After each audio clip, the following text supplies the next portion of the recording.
Hello बच्चों, कैसे हैं आप लोग। I hope you all are very fine and today I am going to discuss a very beautiful poem of your class, A Thing of Beauty, written by John Keats.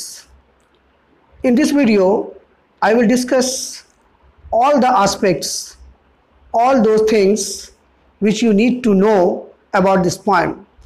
But before starting the video, I would like to request all of you who are watching this, if you are new at this channel, please subscribe it, and if you like the video, please like it and share this video with your friends and relatives too.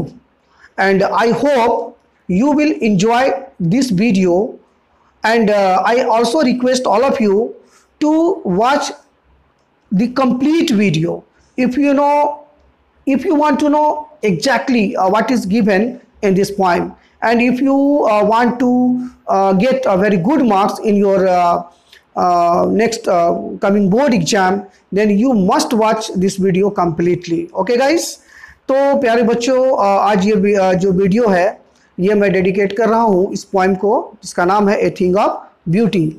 बहुत ही शानदार poem है, John Keats के द्वारा लिखा गया है। और इस वीडियो में मैं कोशिश करूँगा कि ये जो भी बातें हैं उसको हिंदी और इंग्लिश दोनों में आपको समझा पाऊँ, ताकि अगर इससे कोई भी क्वेश्चन आता है तो आप आसानी से उसका आंसर कर सकें और इस पोइम में क्या मैसेज है उसको भी आप समझ सकें। ठीक है प्यारे बच्चों, तो सबसे पहले हम चूँकि पोइम स्टार्ट करना है, तो पोइम चूँकि ये जो लिखा गया है ये जॉन किट्स के द्वारा लिखा गया है, तो सबसे पहले हम लोग थोड़ा जॉन किट्स के बारे में जान लें कि वो कौन थे, उनका क्या कंट्रीब्यूशन रहा है इंग्लिश लिटरेचर में, और भी इस तरह की बहुत सारी बातें। ठीक है, तो सबसे पहले आप लोग यहाँ थोड़ा इनका जो इंट्रोडक्शन है आपके बुक में, आप यहाँ स्क्रीन पर देख पा रहे होंगे, इसको आप लोग थोड़ा देख लें एक बार। यहाँ पे देखिए, आप पढ़ पा रहे होंगे स्क्रीन पर। जॉन किट्स, देखिए इनका जो लाइफ स्पैन है 1795 टू 1821 है, यानी 1795 में जन्म हुआ है और 1821 में इनका डिमाइस यानी देहांत हो गया है। Was a British romantic poet. Although trained to be a surgeon, Keats decided to devote himself wholly to poetry. Keats secret his power to sway and delight the readers lies primarily in his gift for perceiving the world and living his moods and aspiration in terms of language. The following is an excerpt from his poem Endymion, a poetic romance. The poem is based on a Greek legend in which Endymion, a beautiful young shepherd and poet who lived on Mount Latmos, had a vision of Cynthia, the moon goddess. The enchanted youth resolved to seek her out and so wandered away through the forest and down under the sea. तो प्यारे बच्चों, आपने इसमें जो introduction है उसको आप देख के समझ पा रहे होंगे कि इसमें ये जो जॉन किट्स है एक्चुअली में ब्रिटिश पोइट है। देखिए उनको रोमांटिक पोइट कहा गया है। ठीक है ना। बेसिकली आप देखेंगे जो 14th सेंचुरी में ज़्यादातर जो जेनीर इस्तेमाल हुआ है पोइम लिखने के लिए वो रोमांटिसिज्म था, इसलिए, और वो नेचर से बहुत ज़्यादा इन्फ्लुएंस था, तो इसलिए इसको रोमांटिक ईरा भी कहा जाता है 14th सेंचुरी को। और विलियम वर्ड्सवर्थ उसके मास्टर कहे जाते हैं। उसी दौर में जॉन किट्स ने भी अपनी पोइट्री का क्रिएशन किया है, तो वो भी एक रोमांटिक पोइट थे। काफ़ी नाइस पोइम्स उन्होंने लिखा है। हालांकि वो जो ट्रेंड हुए हैं as a surgeon, as a doctor, ठीक है ना, वो सर्जन थे बाई प्रोफेशन, लेकिन he decided to devote himself wholly to poetry. बाद में उन्होंने अपना जो सर्जन वाला काम था उसको छोड़कर अपने पूरे लाइफ को पोइट्री के लिए डिवोट कर दिया। ठीक है, और उनकी ताकत क्या थी? Keats secret his power to sway and delight the readers like primarily in his gift for perceiving the world and living his moods and aspiration in terms of language. उन्होंने अपने लैंग्वेज के थ्रू अपने reader को बहुत ज़्यादा inspire किया है। उनको उनके अंदर एक नया होप, एक नया डिज़ायर उन्होंने पैदा किया है। ठीक है, और ये जो पोएम है बेसिकली वो बेस्ड किस पर है, तो आप यहाँ देखें यहाँ पे इस लाइन को, the following is an extract from his poem Endymion. ये याद रखना है प्यारे बच्चों, इंडमियन ये पोएटिक रोमांस, ये इंडमियन इनका एक जो है एपिक आप कह सकते हैं, जिसमें बहुत पोएम, ये बहुत, it's a very long poem actually, but one part is given here to study in class 12. Okay, the poem is based on a Greek legend in which Endymion, a beautiful young shepherd and poet who lived on Mount Latmos, had a vision of Cynthia. इस poem के अंदर में एक नौजवान है, shepherd है, गडेरिया है, ठीक है, और कवि हैं जो एक पहाड़ माउंट लेटमस पे रहते हैं, वहाँ पर नाम है एक जगह का, सॉरी, और वहाँ पर उनको सिंथिया का विजन मिलता है, वो उनको सिंथिया को देखते हैं, और एक्चुअली में सिंथिया क्या है, द मून गॉडेस, जैसे हम लोग अपने इंडिया में बहुत सारे देवी देवता मानते हैं, जैसे चांद सूरज को भी हम लोग भगवान की तरह से ट्रीट करते हैं, तो वहाँ पे सिंथिया को मून गॉडेस के रूप में वर्शिप किया जाता है, ठीक है। And the enchanted youth resolve to seek her out and so wandered away through the forest and down under the sea. और वो जो नौजवान गडेरिया है वो एक्चुअली में वो उनकी खूबसूरती से, यानी मून गॉडेस की खूबसूरती से इतना ज़्यादा इंचैंट हो जाता है, सम्मोहित हो जाता है कि वो उसकी खोज में निकल पड़ता है, जंगलों से, झाड़ियों से, समुद्र से होते हुए, और तब उसके मन में कौन कौन से विचार आते हैं, ठीक है, उसके इर्द गिर्द ये जो पूरा बैकग्राउंड है इस पोइम का वो घूमता है, ठीक है। यानी अगर आप इसके बैकग्राउंड को देखें तो basically it is based on Greek mythology about A shepherd named Endymion, his quest for his love Dinah, and how in his quest he falls in love with an earthly maiden who later turns out to be Dinah herself. Okay, so this is the background of this beautiful poem named as A Thing of Beauty. Okay, अगर इस poem को हम लोग को basically ठीक से समझना है तो एट फर्स्ट हमको तो इसका जो लाइन बाय लाइन एक्सप्लेनेशन है वो चाहिए ही, बट इससे पहले कि मैं आपको इसका लाइन बाय लाइन एक्सप्लेनेशन दूं प्यारे बच्चों, तो मैं चाहूँगा कि इसका एक छोटा सा समरी पहले आपको बता दूं, ताकि जब मैं उसका लाइन बाय लाइन एक्सप्लेनेशन आपको दूं तो आप उसको अच्छी तरह से समझ पाओ, ठीक है। तो please listen the summary which I am going to explain for you before explanation of line by line. Okay, see A Thing of Beauty is a poem taken from the poem titled as Endymion, a poetic romance. It is written by the famous poet John Keats. In this poem, the poet says that a beautiful thing is a source of endless joy. See, आप मेरे line को थोड़ा note करेंगे जहाँ पर मैं stress दूंगा, ठीक है। What does the poet say here? The poet says that a beautiful thing is a source of endless joy. यानी कवि के हिसाब से कोई भी ऐसा चीज जो ब्यूटीफुल है तो वह एक सोर्स है किसका? endless joy का, यानी कभी ना समाप्त होने वाले आनंद का। It has eternal beauty which never fades away. A beautiful thing is like a steady shelter which gives us a sleep full of sweet dreams, good health and relaxation. See प्यारे बच्चों, आपने देखा होगा कभी भी ऐसे कोई भी चीज़ जो काफ़ी खूबसूरत आपको लग रहा हो और आप जब उसको देखते हैं बच्चों, तो उसको देखने के बाद अजीब सा एक खुशी की अनुभूति आपके अंदर भी होती है। वो अनुभूति जो है वो आपको खुशियों से भर देता है, और अक्सर आपने देखा होगा कि वो सारी चीज़ें जो है वो ड्रीम में भी आपके सामने आ जाता है और आपको चीयर अप करता है, आपको आपके ब्रेन को, आपके बॉडी को एक रिलैक्सेशन प्रोवाइड करता है, यानी एक नया एनर्जी देने में उस चीज़ की जो खूबसूरती है एक बहुत बड़ा रोल प्ले करती है। आपने महसूस जरूर इसको किया होगा, ठीक है। See actually our attachments to the earthly things are like a flowery wreath. They are traps which bind us to the materialistic things and keeps us away from eternal happiness. The earth is full of hatred, greed and negativity. See, the very important line, this is for you, the students. The earth is full of hatred, greed and negativity. देखिए प्यारे बच्चों, ये बात सही है कि दुनिया खूबसूरत चीज़ों से भरी हुई है, लेकिन आपने देखा होगा इस दुनिया में कई सारे ऐसे निगेटिव पॉइंट्स भी हैं, जैसे कि हैटर्ड, घृणा। आज का मनुष्य एक दूसरे से बहुत ज़्यादा घृणा करने लगा है। ग्रीड, उसके अंदर लालच कूट कूट कर भरा हुआ है। एंड नेगेटिविटी, मतलब उसके अंदर पॉजिटिविटी तो लगभग खत्म ही हो गया। अब आप देखेंगे कि आप किसी के सामने कोई बात कर लो, कुछ बात बोलो, तो वो आपके बातों की अच्छाई को नहीं समझेगा। हाँ, उसमें 2-4 नेगेटिव पॉइंट जरूर निकाल देगा कि नहीं ऐसा नहीं हो सकता, ये गलत है, ये है, दिस है, दैट है। खास करके अभी आप देखेंगे हमारे जो प्राइम मिनिस्टर हैं मिस्टर नरेंद्र मोदी, अगर वो कोई भी अच्छा प्लान लाए, पॉलिसी लाए, तो अक्सर लोग उसमें खामियां निकाल देते हैं कि नहीं ये तो गलत है, ये सही नहीं है, दिस है, दैट है। और ये केवल मोदी जी के बारे में नहीं हो रहा है, बल्कि आप कोई भी आप अपने दोस्तों के बीच में आप कभी अपने कॉन्सेप्ट को रख के देखिएगा, वो उसकी अच्छाई कम बुराई ज़्यादा करेंगे। ठीक है, तो कहने का मतलब ये क्या है कि ये दुनिया जो है ये हैटर्ड, ग्रीड और नेगेटिविटी से ज़्यादा भरा हुआ है, जो हमको नेगेटिव इन्फ्लुएंस देता है। ठीक है, जो हमारे एनर्जी को डिस्ट्रॉय करता है, हमारे जीने की जो उम्मीद है उसको घटाता है ना कि बढ़ाता है।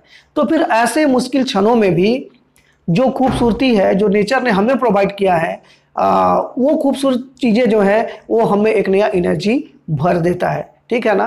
And see according to the point, the gloom and sadness caused by this negativity fades away with the positive vibes of the beautiful things that surround us।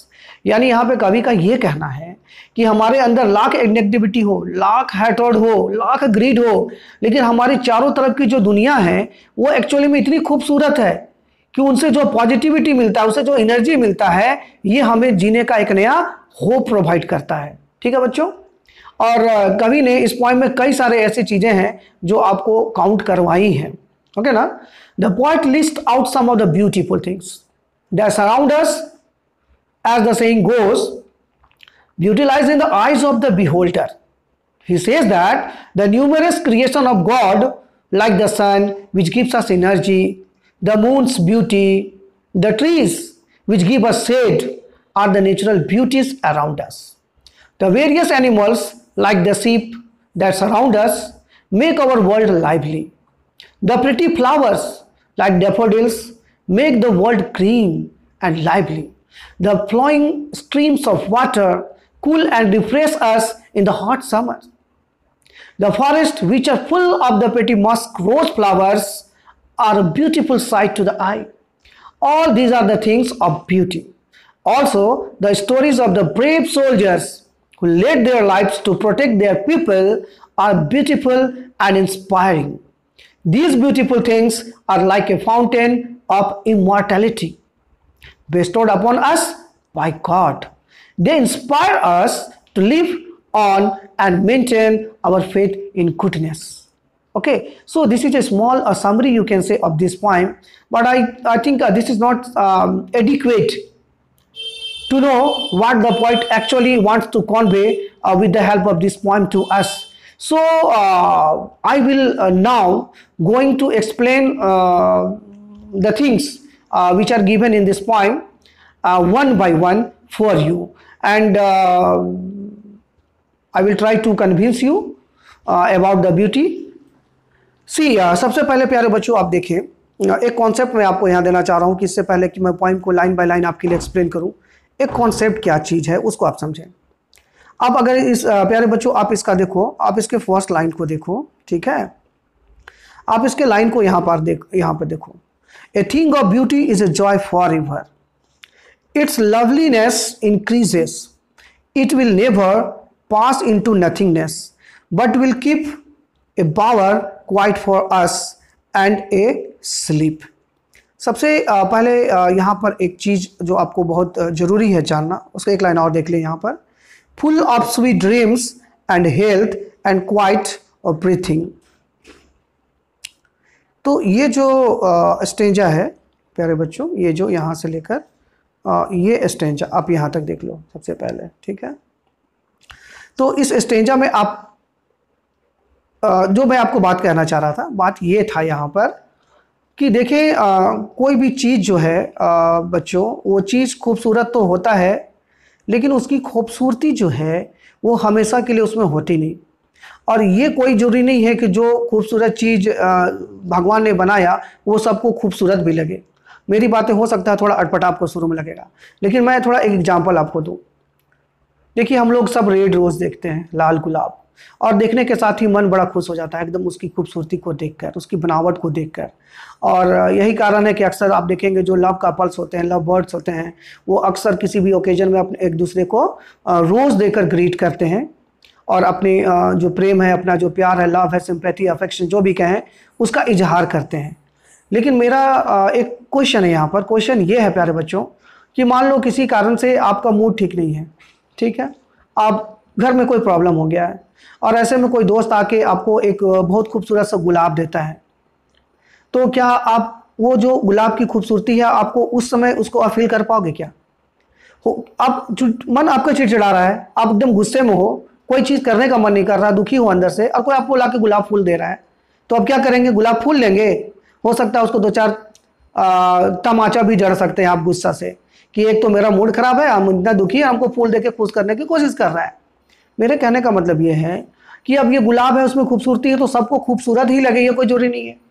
खूबसूरती गुलाब में नहीं, खूबसूरती देखने वालों की आंखों में है, खूबसूरती देखने वाले के मन में है, ठीक है। यानी मैं ये कहना चाहता हूं कि अगर आप अंदर से, आपका जो आत्मा, जो आपका इनर कॉन्शियस है, आप अंदर से अगर खुश हैं, प्रसन्न हैं, तो आप किसी भी चीज़ को देखेंगे ना तो उसमें आपको ब्यूटी दिखाई पड़ेगा और वो आपको इंस्पायर करेगा।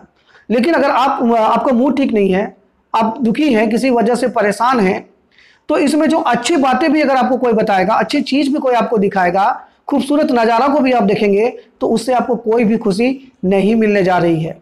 तो मेरे कहने का मतलब यहाँ पर यह है कि खूबसूरत चीज़ों में जो जॉय है, जो आनंद है, वो हमको तब मिलता है जब हम अंदर से ही खुश हैं। ऑलरेडी पहले से अगर खुश हैं तभी और हमको ज़्यादा खुशी मिलेगी। लेकिन अगर हम दुखी हैं तो हो सकता है कि जो अच्छी चीज़ें हैं वो भी हमको उतना इंस्पायर ना कर पाएँ, हमको उतना खुशी ना दे पाएँ। तो यहाँ पे जो कॉन्ट्राडिक्शन है वो मैं बताने की कोशिश कर रहा हूँ।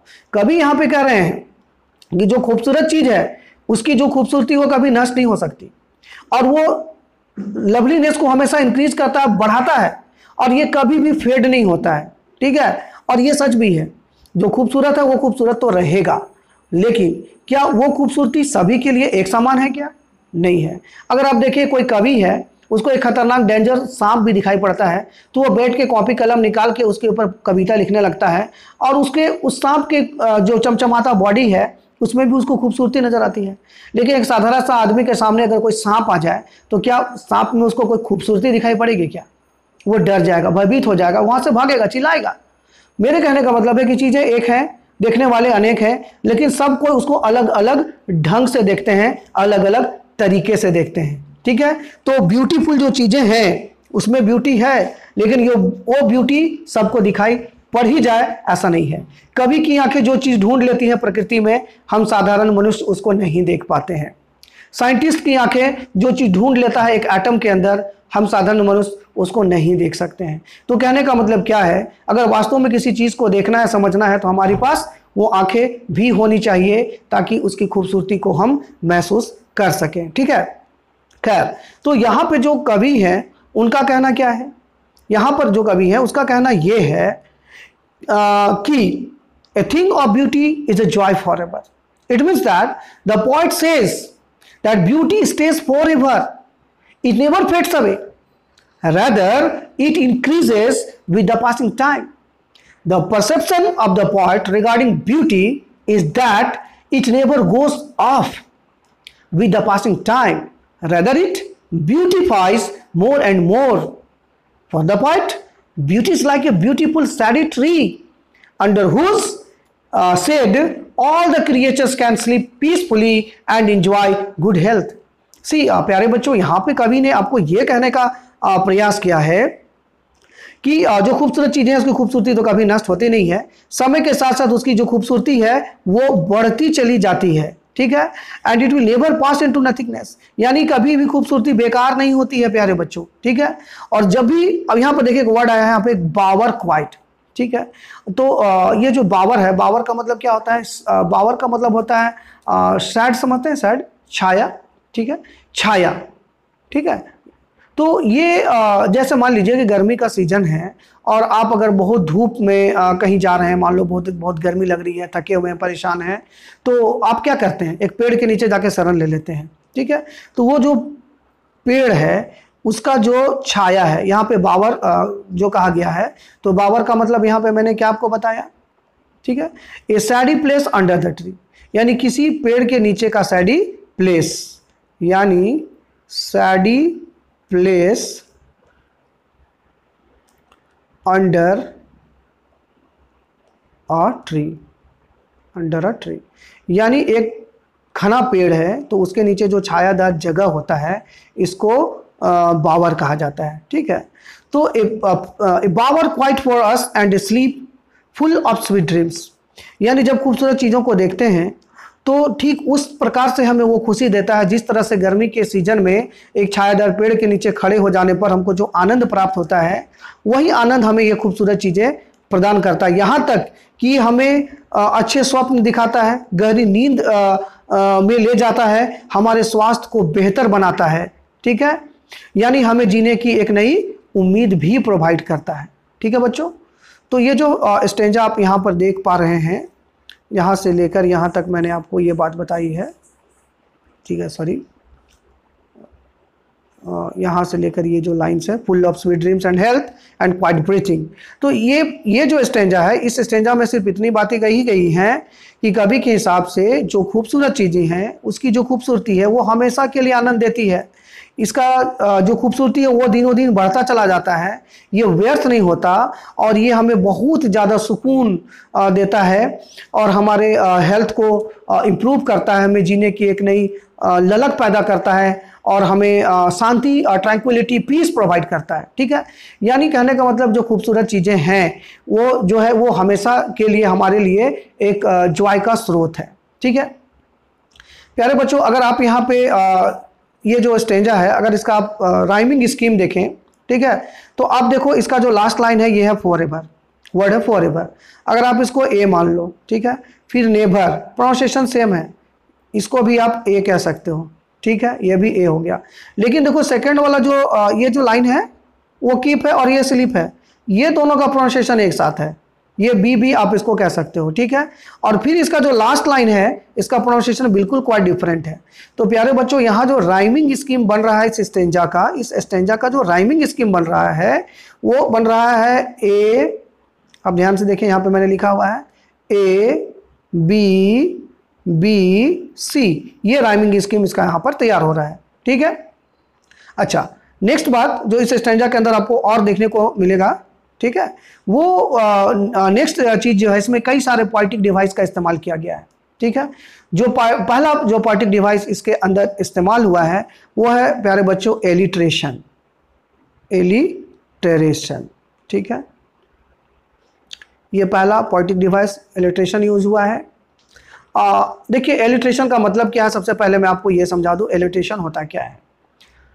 हालांकि मैं पोएटिक डिवाइस पर एक अलग से वीडियो भी बनाऊंगा और आप उस वीडियो को देखें तो इस तरह के जितने भी पोएटिक डिवाइस हैं उनका यूज़ आप सीख जाएंगे। लेकिन चूंकि पोइम में इसका इलिट्रेशन का इस्तेमाल हुआ है इसलिए मैं इसको थोड़ा सा शॉर्ट में आपको बता दूं। Actually use of consonant sound at the start of two words which are close in series is known as alliteration. ठीक है, तो आप यहाँ पे दो वर्ड ऐसे आप देख सकते हो प्यारे बच्चों। ठीक है, आपको मैं यहाँ पर वो दो वर्ड जो है ये आपको मैं यहाँ पे दिखलाता हूँ जिसका कि रिपीटेशन हुआ है और दोनों कांस्टेंट साउंड यहाँ पर लेकर आए हैं।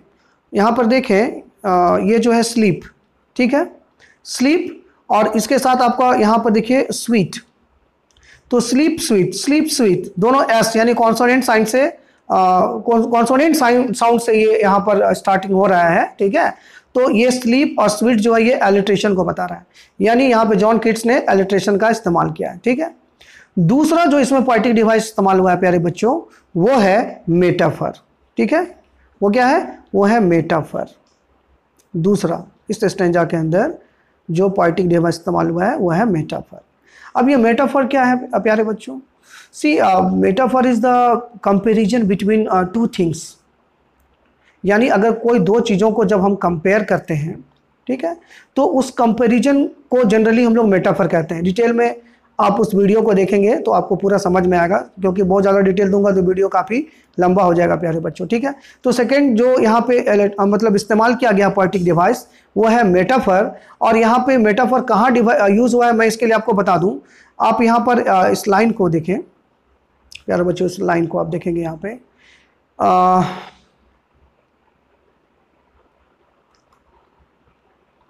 ये जो लाइन है प्यारे बच्चों, ए बावर क्वाइट फॉर अस, ठीक है, ए बावर क्वाइट ऑफ अस।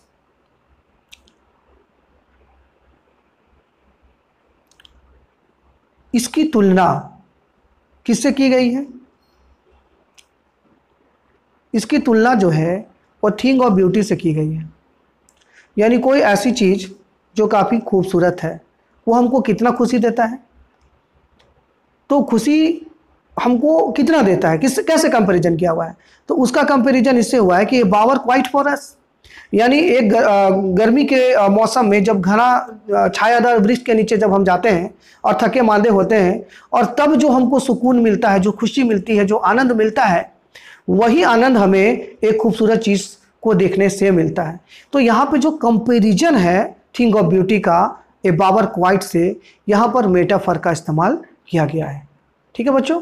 तो आपने यहाँ देखा कि जो फर्स्ट स्टेंजा है इसमें दो पोएटिक डिवाइस यानी एलिट्रेशन और मेटाफर को कवि ने इस्तेमाल किया है, ठीक है। अब हम लोग बढ़ते हैं आगे, और प्यारे बच्चों आप यहाँ से देखेंगे, यहाँ पर सॉरी ये लाइन तो मैं बता चुका हूँ, तो आप कृपया अब इसको यहाँ से देखिए, यहाँ से आगे देखिए, देयरफॉर से, ठीक है। Therefore on every Morrow are we reading a flowery band to bind us to the earth, spite of despondence of the inhuman dearth of noble natures of the gloomy days,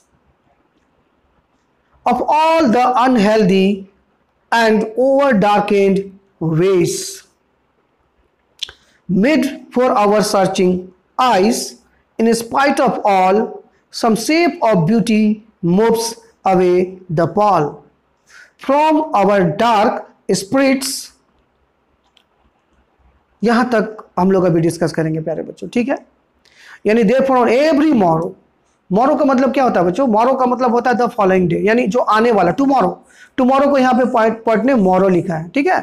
Morrow means the following day. Are we reading, reading का मतलब क्या होता है? Reading का मतलब होता है surrounded, यानी घिरा हुआ, सराउंड, इनसर्किल्ड, किसी चीज से घिरा हुआ। A flowery band to bind us to the earth, spite of despondence. Despondence का मतलब क्या होता है? डिप्रेस्ड, हताश, निराश। Of the inhuman dearth, inhuman देखिए, ह्यूमन का मतलब होता है मानवीय, और इनह्यूमन का मतलब होता है अमानवीय, ठीक है।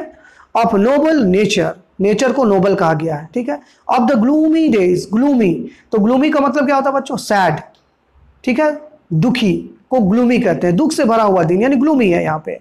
Of all the unhealthy and over darkened ways, यानी अनहेल्दी यानी जो अच्छा नहीं है, बीमार है।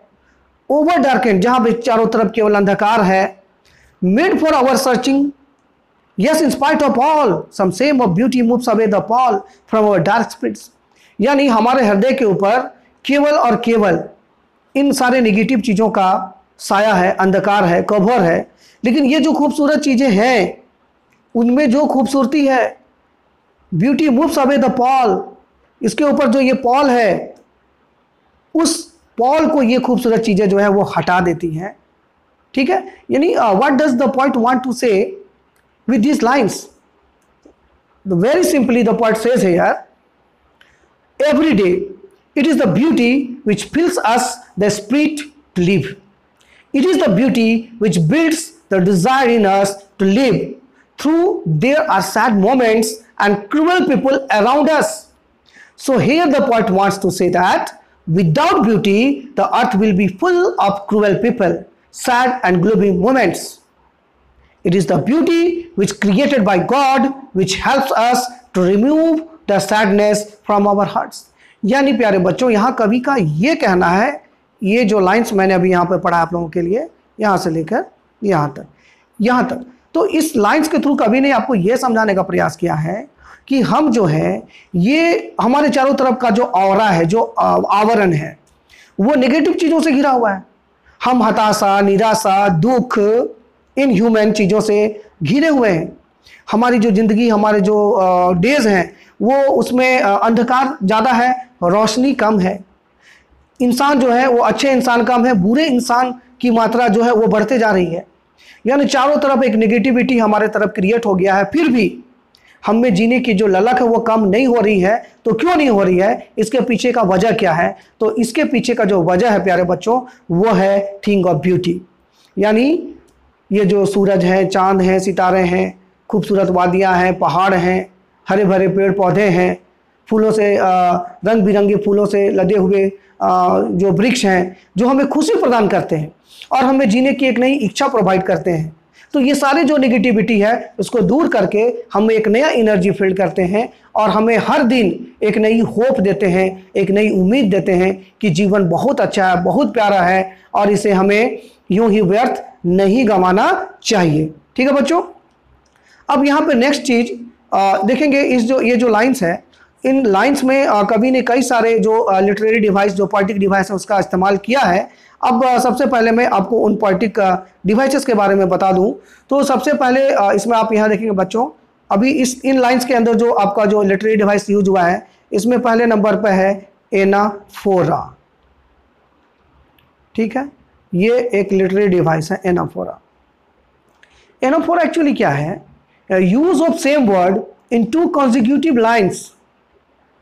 अगर एक ही वर्ड का दो कंसेक्यूटिव लाइन्स में इस्तेमाल किया जाए तो ये जो यूज ऑफ सेम वर्ड्स है, इसको हम लोग एनाफोरा कहते हैं। ठीक है, आप यहाँ पर इस चीज़ को यहाँ पर देखेंगे। ठीक है, आप यहाँ पर देखें, मैं यहाँ पे आपको दिखला रहा हूँ, इस लाइन को आप देखें, ऑफ नोबल नेचर, ये क्या हो गया? Of noble nature. और दूसरा जो लाइन है प्यारे बच्चों, आप यहाँ देखें, ऑफ ऑल द अनहेल्दी। तो दोनों का स्टार्टिंग आप देखेंगे यहाँ ऑफ से किया गया है, देख रहे हैं ना, ये ऑफ है, आप यहाँ पे देख सकते हैं क्लियरली। ठीक है, यहाँ भी ऑफ है, यहाँ भी ऑफ है, यानी ऑफ नोबल नेचर। और नेक्स्ट कंसेक्यूटिव जो लाइन है उसमें of all the unhealthy things. ये जो ऑफ का रिपीटेशन हुआ है प्यारे बच्चों सेम वर्ड का, ये यहाँ पे एनाफोरा है। ठीक है, सेकेंड, इसमें एलिट्रेशन का भी इस्तेमाल हुआ है। अभी मैंने आपको एलिट्रेशन के बारे में समझाया प्यारे बच्चों कि use of consonant sound at the start of two words which are close in series. ठीक है, तो आप यहाँ पर देखेंगे दो वर्ड यहाँ पर आया है जिसमें कि आपको एलिट्रेशन देखने को मिलेगा। कौन कौन से वो वर्ड हैं आप यहाँ पर देखें। सबसे पहले अगर आप देखें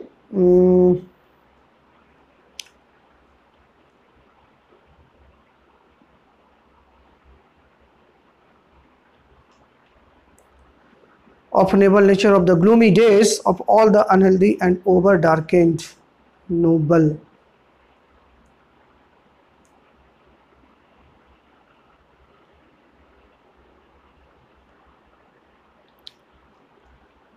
ए फ्लावरी बैंड, यहाँ पे देखिए प्यारे बच्चों, यहाँ पे थोड़ा सा यहाँ पे देखें, आप यहाँ पे देखिए, यहाँ बैंड लिखा हुआ है। ठीक है प्यारे बच्चों, देख पा रहे होंगे। और दूसरा जो वर्ड है ना वो है बाइंड, बैंड टू बाइंड। ठीक है ना, आप इस दोनों वर्ड को फिर से देख लें प्यारे बच्चों, ये है बैंड आपका और ये है बाइंड। दोनों का स्टार्टिंग आप देखिए बी से किया गया है। ठीक है, तो बी जो है वो कॉन्सोनेंट साउंड है। ठीक है, तो ये यहाँ पर एलिट्रेशन इस्तेमाल हुआ। ठीक है, तो पहला था एनाफोरा, दूसरा एलिट्रेशन का इस्तेमाल इसमें हुआ है। तीसरा जो इस्तेमाल प्यारे बच्चों वहाँ पे हुआ है वो फिर से मेटाफर का इस्तेमाल हुआ है। मेटाफर, मेटाफर का भी इस्तेमाल इसमें हुआ है। और यहाँ पे मेटाफर की अगर मैं बात करूँ तो मेटाफर देखने के लिए आप इस लाइन को देखेंगे, यहाँ पे इसको आप देखें, यहाँ से देखिए आप, reading a flowery band to bind us to the earth. Reading का मतलब ही मैंने बताया था, सराउंडेड या घिरा हुआ। फ्लावरी बैंड, बैंड यहाँ पे गुच्छा फूलों से घिरे हुए चीज़ों के लिए बैंड शब्द का इस्तेमाल हुआ है। तो ये जो फ्लावरी बैंड है इसका इस्तेमाल किसके लिए हो रहा है? ए thing of Joy, A thing of beauty, यानी जो खूबसूरत चीज़ें हैं उसके लिए इसका इस्तेमाल यहाँ पर किया जा रहा है। ठीक है बच्चों, तो ये जो rating A flowery band this is the use of metaphor again, ठीक है। यहाँ पर जो तुलना है, कंपैरिजन है, ये मेटाफर को बता रहा है, ठीक है। इसके बाद आप देखेंगे प्यारे बच्चों, इसमें जो नेक्स्ट मेटाफर का इस्तेमाल हुआ है वो है आपका इमेजरी। ये पोएटिक डिवाइस यहाँ पे इस्तेमाल हुआ है, इमेजरी, ठीक है। पहला मैंने आपको जो बताया यहाँ पर वो था एनाफोरा, दूसरा मैंने एलिट्रेशन का यूज बताया, तीसरा मेटाफर और चौथा imagery. Actually creating a sensory effect of beautiful things lined up in a string, यानी कोई इस तरह से लाइंस लिखना जहाँ पर कि किसी चीज़ के लिए एक सेंसुअल इफेक्ट जनरेट किया जा रहा है, मतलब एक काल्पनिक चित्र आपके दिमाग में उत्पन्न कर दिया जा रहा है, वो इमेजरी है, ठीक है। तो यहाँ पे जब आप लाइन देखेंगे, a flowery band to bind us, आप इस लाइन को गौर से अगर पढ़ेंगे प्यारे बच्चों, a flowery band to bind us to the earth, बहुत ही खूबसूरती से यहाँ पे वर्ड्स को पिरोया गया है और हमारे सामने एक ऐसा दृश्य उत्पन्न किया गया है कि फ्लावरी बैंड यानी चारों तरफ हम फूलों से घिरे हुए हैं, फूलों के गुच्छों से घिरे। फूल का मतलब क्या है यहाँ पे, थिंग ऑफ ब्यूटी, ठीक है। मतलब ऐसा नहीं कि फूल से घिरे हुए हैं, यानी खूबसूरत चीज़ें हमारे चारों तरफ हैं, तो उसको फ्लावरिंग बैंड यहाँ पे बोला गया। यानी एक ऐसा वर्ड क्रिएट किया गया जहाँ पर यह बताने की कोशिश की जा रही है कि हमारे चारों तरफ जो है वो खूबसूरत चीज़ों का आवरण है, ठीक है। तो यहाँ पर इमेजरी यहाँ पर इस्तेमाल किया गया है, ठीक है। नेक्स्ट जो पोएटिक डिवाइस यहाँ पर इस्तेमाल हुआ है बच्चों, वो है इन्वर्सन। ये नेक्स्ट इसमें जो पोएटिक टर्म है, लिटरेरी डिवाइस, उसका इस्तेमाल हुआ है, यह है इन्वर्सन। अब ये इन्वर्सन क्या है? Actually normal order of words is reversed. जैसे जो नॉर्मल ऑर्डर होता है उसको अगर उलट दें, मीनिंग सेम रखें, ये इन्वर्सन कहलाता है प्यारे बच्चों। आइए मैं इसको आपको यहाँ एग्जांपल देता हूँ, आप यहाँ पे ध्यान दें। यहाँ पर देखिए ऑन एवरी मॉरो, यहाँ से कॉमा है, कॉमा के बाद देखेंगे are we reading a flowery band to bind us to the earth. Are we generally हम लोग क्या लिखते हैं, वी आर रीडिंग, हम लोग घिरे हुए हैं तो वी आर रीडिंग ना, वी आर सराउंडेड ना। बट यहाँ पे पॉइंट ने क्या लिखा, आर वी रीडिंग, यहाँ पे इन्वर्सन का इस्तेमाल हुआ है, ठीक है। यानी जो ऑर्डर ऑफ वर्ड्स है उसको रिवर्स कर दिया गया है, आर को पहले वी को बाद में लिखा गया प्यारे बच्चों। यहाँ पर कवि जॉन किट्स ने इन्वर्सन का इस्तेमाल हुआ है, ठीक है। बात समझ में आ रहा होगा आप लोगों को। अब आगे हम लोग बढ़ते हैं, वीडियो थोड़ा लंबा हो रहा है लेकिन आपसे रिक्वेस्ट है कि चूंकि समझाने में टाइम लग रहा है तो प्लीज़ आप लोग इसको पूरा देखें, तभी आपको पूरा जो चीज़ है इस पॉइंट के अंदर का समझ में आएगा। अब यहाँ पे नेक्स्ट लाइन देखेंगे आप, such the sun the moon trees old and young sprouting a shady बून।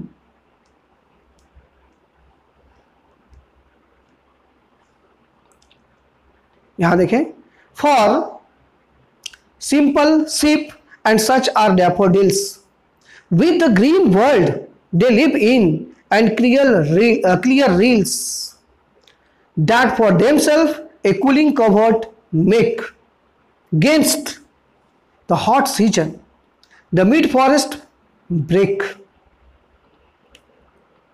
यहाँ पर हम लोग यहाँ तक को भी पहले डिस्कस कर लें प्यारे बच्चों। यहाँ पे जो लाइंस हैं, ठीक है, यहाँ पर कुछ ऐसे वर्ड हैं, आई थिंक उसका मतलब कुछ तो आपको मेरे ख्याल से यहाँ पे एक नया वर्ड आपको रील्स दिख रहा होगा, ठीक है। ये जो रील्स होता है प्यारे बच्चों, इसका मतलब होता है स्मॉल स्ट्रीम, पानी की एक छोटी धारा पहाड़ से जो निकलती है उसको हम लोग यहाँ पे रील्स बोल रहे हैं, ठीक है। और एक और वर्ड यहाँ पर है जो आपको थोड़ा सा प्रॉब्लम क्रिएट करेगा, ये है ब्रेक। तो ब्रेक का मतलब होता है process to slow down. Generally किसी प्रोसेस को अगर हम स्लो कर रहे हैं उसको ब्रेक करते हैं, जो जैसे गाड़ी को चलाते हैं तो ब्रेक करने का मतलब उसका स्पीड जो है वो स्लो हो जाता है, ठीक है। तो यहाँ ब्रेक का मतलब होता है किसी प्रोसेस को स्लो करना, ठीक है।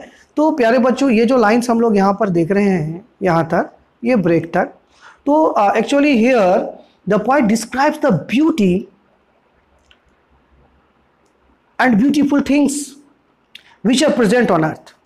These are, what are the some beautiful things described by the poet in this poem? You can simply see so many things here, okay, you can see so many things here. The beautiful things are, these things are actually, now you can see the sun, the moon, trees old and young spotting a saddy boon। boon का मतलब यहाँ पे है blessing, आशीर्वाद, वरदान भी कह सकते हैं प्यारे बच्चों। इसके अलावा ये भी बहुत सारे और भी वर्ड यहाँ पर हैं, sheep and daffodils, reels, green world, against the hot season, mid for spring. These are the beautiful things actually. Okay, so these are the beautiful things described by the poet in this poem here actually. And the poet says that all these things are like a blessing. What does the poet say? The poet says all these things are like a blessing bestowed on all the creatures by earth. He further describes that the trees provided us with their shade, flowers with their beauty, and rivers with their cooling during the hot summer. यानी प्यारे बच्चों यहाँ पर इस बात को समझें, ये जो घने छायादार पेड़ होते हैं ये हमें क्या देते हैं? शेड यानी छाया प्रोवाइड करते हैं। फ्लावर हमको क्या देती है? जो फूल है उसको देखकर हमको उसके ब्यूटी का, उसकी खूबसूरती का एहसास होता है, हमको हैप्पीनेस प्रोवाइड करती है। ये जो रील्स है, रिवर्स हैं, ये जो नदियाँ हैं, ये क्या देता है? वाटर प्रोवाइड करता है। साथ ही साथ हमको कूलनेस, यानी हॉट सीजन में जो गर्मी से हम त्रस्त हो जाते हैं तो एक कूलनेस जो इफेक्ट है वो हमको ये सारे जो चीज़ें हैं वो प्रोवाइड करती हैं। यानी all of these are the beauties of nature which are like a boon for us. यानी भगवान ने ये जो खूबसूरत चीज़ें हमारे लिए बनाई हैं वो हमारे लिए कैसा है? एक वरदान के समान है। ठीक है, ये हमारे लिए वरदान है। तो प्यारे बच्चों यहाँ तक आप देखें, इसमें भी कुछ पोएटिक डिवाइस का इस्तेमाल हुआ है। पहला जो पोएटिक डिवाइस इस्तेमाल हुआ है प्यारे बच्चों, इसमें फिर से एलिट्रेशन का इस्तेमाल किया गया है। ठीक है, एलिट्रेशन के लिए अगर आप यहाँ पे देखेंगे तो यहाँ पे आपको जो एक वर्ड मैं आपको यहाँ पे ठहर जाइए, मैं आपको बता रहा हूँ, मैं आपको लाइन दिखाता हूँ जहाँ पे कॉन्सोनेंट का जो है फिर से एक बार रिपीटेशन हुआ है। आप यहाँ पे ध्यान से देखें, स्प्राउटिंग शैडी, आप देखेंगे दोनों यहाँ पे एस साउंड का रिपीटेशन हुआ है। ठीक है, तो यहाँ पे एलिट्रेशन का इस्तेमाल किया गया है प्यारे बच्चों। ठीक है, दूसरा चीज़ जो इसमें इस्तेमाल किया गया है वो फिर से है इमेजरी, इमेजरी का इस्तेमाल हुआ है, इमेजरी। ठीक है, तो अभी मैंने आपको बताया ना कि जो इमेजरी है वो लाइन को इस तरह से ब्यूटीफाई किया जाता है कि हमारे सामने एक जो है वो चित्र, एक पोर्ट्रेट प्रोवाइड कर देता है। ठीक है, जैसे यहाँ पे देखेंगे, मैं लाइन यहाँ पे दिखाऊं, स्प्राउटिंग ए सैडी बून, सैडी बून। ठीक है, इसके अलावा यहाँ पे आप इस लाइन को देखें,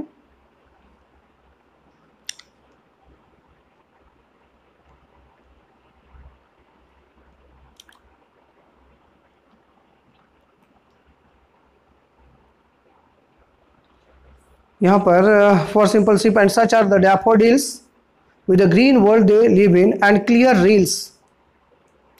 यहाँ पर ये जो सैडी ट्रीज़ हैं या जो डैफोडिल्स हैं या जो रील्स हैं, इन सब चीज़ों को लिख कर कवि क्या कर रहा है? आपके सामने एक शब्द चित्र तैयार कर रहा है, एक ऐसा दृश्य उत्पन्न कर रहा है जहाँ पर हरे भरे पेड़ हैं, डैफोडिल के फूल खिले हुए हैं, कलकल करती हुई छोटी सी एक नदी है जो वहाँ से गुजर रही है। आप कल्पना करिए कि जहाँ पर ये सारी खूबसूरत चीज़ें हों तो वहाँ पे आपको कैसा फील होगा। यानी आपके मन में एक खूबसूरत पहाड़ी का दृश्य जहाँ पे रंग बिरंगे फूल खिले हुए हैं, हवाएं चल रही हैं, नदी का कलकल करते हुए बह रही है, चिड़ियाँ चहचहा रही है, ऐसा एक दृश्य उत्पन्न हो जाएगा प्यारे बच्चों। ठीक है, तो इसलिए आप यहाँ कह सकते हो कि यहाँ पे इमेजरी का इस्तेमाल पोएट ने बहुत खूबसूरती के साथ किया है। ठीक है, फिर यहाँ पर एक और भी पोएटिक लिटरेरी डिवाइस का इस्तेमाल कवि ने किया है प्यारे बच्चों, और उस डिवाइस को अगर देखें तो ये है एंटीथेसिस, ये है एंटीथेसिस। एक चीज़ ध्यान रखें प्यारे बच्चों, अभी जो वीडियो को आप देख रहे हैं सारे जो मैं आपको लिटरेरी डिवाइस बता रहा हूँ ये काफ़ी इंपॉर्टेंट है। ठीक है, तो आप उनको जरूर याद रखेंगे। एंटीथेसिस किसको कहते हैं एक्चुअली में? Actually opposite words place together is known as antithesis. अगर किसी लाइन में अपोजिट वर्ड को एक साथ प्लेस किया गया है तो आप समझ लें कि पॉइंट जो है आपको वहाँ पे एंटीथेसिस लिटरेरी डिवाइस का इस्तेमाल कर रहा है। तो अब यहाँ पे देखें प्यारे बच्चों, इस लाइन को आप देखें, आपको पता चल जाएगा।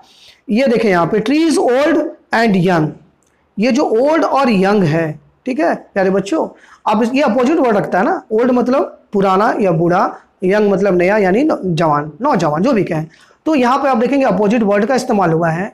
तो यहाँ पे जो कवि हैं जॉन कीट्स जो है उन्होंने एंटीथेसिस का इस्तेमाल किया है। ठीक है बच्चों, तो इतने सारे यहाँ पर जो लिटरेरी डिवाइस थे वो इस्तेमाल किए गए हैं। ठीक है, अब हम लोग आगे बढ़ते हैं प्यारे बच्चों। आप यहाँ से देखें, यहाँ से देखेंगे आप, यहाँ से rich with a sprinkling of fair musk rose blooms, and such too is the grandeur of the dooms. We have imagined for the mighty dead all lovely tales that we have heard or read, an endless fountain of immortal drink, pouring unto us from the heavens brink. ठीक है प्यारे बच्चों, अगर आप इस stage को देखें तो यहाँ पर कुछ कुछ पहले मैं आपको वर्ड बता दूं जो नया हो सकता है आपके लिए हो। यहाँ पर जैसे आप देखें, यहाँ पे एक वर्ड है प्यारे बच्चों, यहाँ पर ग्रैंडियोर। ग्रैंडियोर का मतलब होता है हाई रैंक और सोसाइटी, और वेरी इंपॉर्टेंट ये कह सकते हैं। समाज में कोई बहुत बड़ा ऊंचा पोस्ट होना, जिसके पास ऊंचा पोस्ट है, समाज में बहुत ज़्यादा प्रतिष्ठा प्राप्त है, उसको आप ग्रैंडियोर शब्द का इस्तेमाल उसके लिए कर सकते हैं। ठीक है, इसके अलावा यहाँ देखिए माइटी जो है ये शक्ति या शक्तिशाली के लिए इस्तेमाल किया गया। माइटी डेड यानी ऐसे लोग जो बहुत कभी शक्तिशाली थे, अब आज वो डेड हैं, मरे हुए हैं। ठीक है, और ये जो इमोर्टल है, इमोर्टल का मतलब होता है जो कभी मरता नहीं है, जो नेवर डाइंग, जो कभी नहीं मरता है, उसको इमोर्टल हम लोग कहते हैं। ठीक है मेरे बच्चों, और ब्रिंक, ब्रिंक का मतलब होता है एज यानी किनारा, चट्टान का किनारा होता है जैसे ना, या पहाड़ी का किनारा, एज एकदम किनारे वाला पार्ट को हम लोग एज ऑफ द टेबल भी कह सकते हैं, एज ऑफ द स्वॉर्ड कह सकते हैं।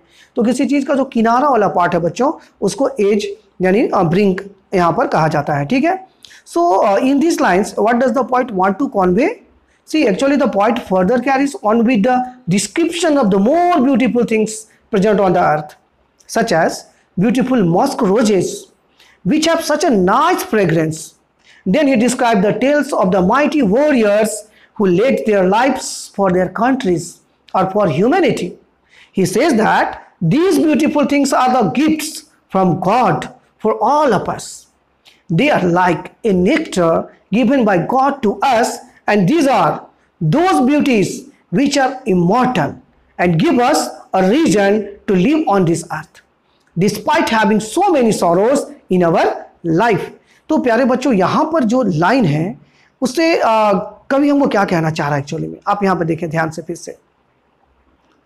Case the hot season, the mid forest break. जब ये गर्मी सीजन से हम लोग त्रस्त हो जाते हैं, तो ये जो फॉरेस्ट है ये हमारे लिए एक सुकून लेकर आता है, किस फॉर्म में?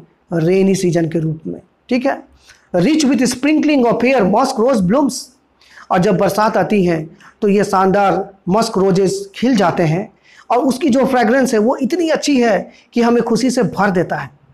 And such too is the grandeur of the dooms, यानी डूम्स कहते हैं जनरली कयामत के दिन को, जहाँ जिस दिन सारा कुछ नष्ट हो जाएगा। तो एक जो डूम्स डे है ना, वो भी ग्रैंडियर होगा, वो शानदार होगा, जिस तरह से कि we have imagine for the mighty dead. आज बहुत सारे ऐसे लोग हैं जो कभी बहुत शक्तिशाली हुआ करते थे, यानी उनके सामने पूरी दुनिया झुकती थी, बड़े बड़े तानाशाह आए चले गए, आज कब्र में दफन है या जल के खाक हो गए। आज उनकी शक्ति का कहीं नामो निशान नहीं है, फिर भी हम उनको याद करते हैं, उनसे इंस्पिरेशन लेते हैं। तो कहने का मतलब यह है कि आज बहुत सारे ग्रेट पर्सन है जो नहीं है, इवन कि जॉन किट्स हमारे साथ आज नहीं है, लेकिन उनकी कही गई बातों को आज भी हम पढ़ रहे हैं, सुन रहे हैं, समझ रहे हैं और उससे इंस्पिरेशन ले रहे हैं। तो उनकी शक्ति आज भी हमको दिखाई पड़ रही है, जबकि वो डेड है। यानी मौत में भी खूबसूरती जो कभी है उन्होंने तलाश लिया है। मौत भी खूबसूरत है यारो, लेकिन कब? जो अपने देश के लिए मरो। ठीक है, लेकिन बेवजह अगर आप मरते हैं तो इस मौत में कोई खूबसूरती नहीं है। वो मौत खूबसूरत है जो हजारों लोगों को एक इंस्पिरेशन दे दे, लेकिन वो गुमनाम मौत खूबसूरत नहीं है जिससे कि कोई इंस्पिरेशन नहीं मिलता है। इसलिए कहा भी जाता है कि हमें दुनिया में कुछ ऐसा करना चाहिए कि हमारे मौत के बाद लाखों लोग आंसू बहाने वाले हों। तो मौत में भी खूबसूरती है, वो भी हमको इंस्पिरेशन देता है। ठीक है, all lovely tales that we have heard और रेड, यानी वो सारी जो हम लोग बहादुरी के किस्से हम लोग पढ़ते हैं, जिसमें कई सारे सोल्जर्स, कई सारे मार्टियर्स, कई सारे देशभक्त जिन्होंने अपने देश के लिए, मानवता के लिए अपने जानों को कुर्बान कर दिया, न्यौछावर कर दिया, उनकी कहानियों को पढ़ते हैं, उनके बारे में पढ़ते हैं, और हमें एक नया जोश, एक नया उमंग आता है, और हम भी उनके जैसा बनना चाहते हैं, हम उनके जैसा करना चाहते हैं, उनके जैसे प्रसिद्धि पाना चाहते हैं, अपने देश के लिए कुछ कर गुजरने की तमन्ना हम रखते हैं। कैसे? उन कहानियों को पढ़कर, उनके बारे में जानकर, बूझकर, समझकर। ठीक है, तो वो जो मरे हुए लोग हैं उनके बहादुरी के जो किस्से हैं उसमें भी खूबसूरती है, और ये खूबसूरती कभी भी कम नहीं होने वाली है। यहाँ इस लाइन को देखें, and endless fountain of immortal drink pouring unto us from the heaven's brink. यानी ये जो हैप्पीनेस, ये जो खुशी है, ये जो जॉय है, जो हम पर ये जो हेवन यानी गॉड उड़ेल रहे हैं, तो हमको एक जीने का एक नया जज्बा पैदा कर रहे हैं। लाख बुराई सही, लाख मुसीबतें सही, लाख दुख सही, फिर भी मरना कोई नहीं चाहता। क्यों? क्योंकि ये दुनिया हसीन है, ये दुनिया खूबसूरत है। प्यारे बच्चों, हमेशा ये मान के चलें कि जीवन में कितनी भी मुसीबत आ जाए, आप कितने भी परेशान क्यों ना हो, कितना भी बड़ा दुख का झड़ क्यों ना हो, हिम्मत ना हारें, क्योंकि जो भगवान दुख देता है फिर उस दुख को ख़त्म करने का कारण भी, रीजन भी हमें देता है। और अगर हम उससे लड़ते हैं, मुकाबला करते हैं, तो जीत हमारी सुनिश्चित होती है। इसलिए जीवन में कभी निराश नहीं होना चाहिए, कभी हताश नहीं होना चाहिए, क्योंकि ये दुनिया खूबसूरत चीज़ों से भरी हुई है। हमको लगता है कि बुरी चीज़ें अधिक है, बुराई अधिक है और अच्छाई कम है, लेकिन ऐसा है नहीं बच्चों। बुराई कम है, अच्छाई ज़्यादा है। बस हमारे पास वो आंखें होनी चाहिए, हमारे पास वो मन होना चाहिए, हमारे पास वो दिल होना चाहिए जो इन सारी चीज़ों को हमें समझने में मदद कर सके। तो उसके मदद से हम इन सारी चीज़ों को समझ पाएंगे और तब हमें वास्तव में जीने का जो मकसद है वो समझ में आएगा। ठीक है प्यारे बच्चों, यहाँ पर भी जॉन किट्स ने कई सारे जो पोएटिक डिवाइस है उसका इस्तेमाल किया है। तो इसमें भी यहाँ पे आप देखेंगे एलिट्रेशन का इस्तेमाल हुआ है। आप अगर इसके लाइन को देखेंगे तो यहाँ पे आपको जो साउंड है, कुछ ऐसे लाइन मिलेंगे जहाँ पे कॉन्सोनेंट साउंड का रिपीटेशन किया गया है। ठीक है, मेटाफर का भी इस्तेमाल हुआ है, जैसे इमॉर्टल ड्रिंक्स। इमॉर्टल ड्रिंक्स यानी जो कभी ना खत्म होने वाला, समाप्त होने वाला ड्रिंक है। और वो ड्रिंक क्या है? वो है आनंद, वो है जॉय। इसकी भी तुलना यहाँ पर की गई है। तो यहाँ पर मेटाफर का भी इस्तेमाल किया गया है बच्चों। और अगर यहाँ पे देखें तो इमेजरी का भी इस्तेमाल किया गया है। ठीक है, यानी फुल ऑफ मस्क रोजेस, यानी एक ऐसी चीज़ों के बारे में आपको बताया जा रहा है जहाँ चारों तरफ गुलाब ही गुलाब खिले हुए हैं, खूबसूरत एकदम सुगंध फैला हुआ है। तो आप इमेजिन करिए वो कैसा वादी होगा। तो आपके सामने, आंखों के सामने एक दृश्य आएगा जहाँ हरे भरे खेत हैं, लहलहाते फूलों के पौधे लगे हुए हैं, लाल गुलाब से पूरा चारों तरफ भरा हुआ है। और ये एक नया जो है सेंसेशन आपके मन में भर देगा, एक नई कल्पना लोक में आपको ले जाएगा। तो यहाँ पे इमेजरी का भी इस्तेमाल जॉन किट्स ने किया है प्यारे बच्चों। ठीक है, तो आई होप कि इस पॉइंट में जो भी बातें कवि ने हमको समझाने की कोशिश की है वो मैंने आपको बताया है, उसको अपने शब्दों में, हिंदी इंग्लिश दोनों में। और उम्मीद करता हूं कि आप इस वीडियो को अगर आप देखेंगे, ठीक से मेरी बातों को सुनेंगे, तो इस पॉइंट के अंदर जो बातें हैं वो निकल कर आपके सामने जरूर आ जाएंगी। और तब आप इस पॉइंट से जो भी क्वेश्चन पूछा जाएगा तो उसका आंसर आप लोग जरूर कर पाएंगे। तो वीडियो के लास्ट में अभी मैं आपके लिए कुछ क्वेश्चन दे रहा हूं, अगर हो सके नहीं, जो बच्चे यहाँ पर स्कूल के जो बच्चे हैं जो इस वीडियो को देख रहे हैं उनको तो ये काम करना ही है। और भी मेरे जो भाई बहन बंधु बच्चे इस वीडियो को देख रहे हैं, तो आप लोग भी ये कोशिश करें कि जो मैं क्वेश्चन कह रहा हूँ आप उसका आंसर लिखने का प्रयास करें, ताकि आपको इस पॉइंट के अंदर की जो बातें हैं पूरी तरह से समझ में आया कि नहीं, आप उसको क्लैरिफाई अपने आप से कर सकें। ठीक है प्यारे बच्चों, आप मेरे क्वेश्चन को ध्यान से सुन लें। मैं क्वेश्चन को लिख नहीं रहा हूँ, केवल बोल रहा हूँ। आप क्वेश्चन को यहाँ पर सुन लें और उसका आंसर लिखने का प्रयास करेंगे। ठीक है, पहला क्वेश्चन जो मेरा यहाँ पर है प्यारे बच्चों वो है व्हाट डज द लाइन है therefore are we raiding a flowery band to bind us to earth suggest to you. Listen the question again. What does the line therefore are we raiding a flowery band to bind us to earth suggest to you. ठीक है, ये first question है प्यारे बच्चों। ठीक है, second question आप सुन ले। What makes human beings love life in spite of troubles and sufferings. मैं फिर से रिपीट कर रहा हूं, फिर से एक बार सुन ले क्वेश्चन को। What makes human being love life in spite of troubles and suffering. ठीक है, यानी लाख मुसीबतें और सफरिंग और के बावजूद भी कौन सी ऐसी चीजें हैं जो ह्यूमन लाइफ को, ह्यूमन को इस जीवन से प्रेम करना सिखाता है। ठीक है, नेक्स्ट क्वेश्चन जो है प्यारे बच्चों वो है why is grandeur associated with the mighty dead. यानी ग्रैंडियोर शब्द का एसोसिएशन माइटी डेड के साथ क्यों किया गया है। फिर से क्वेश्चन सुन ले, why is grandeur associated with a mighty dead.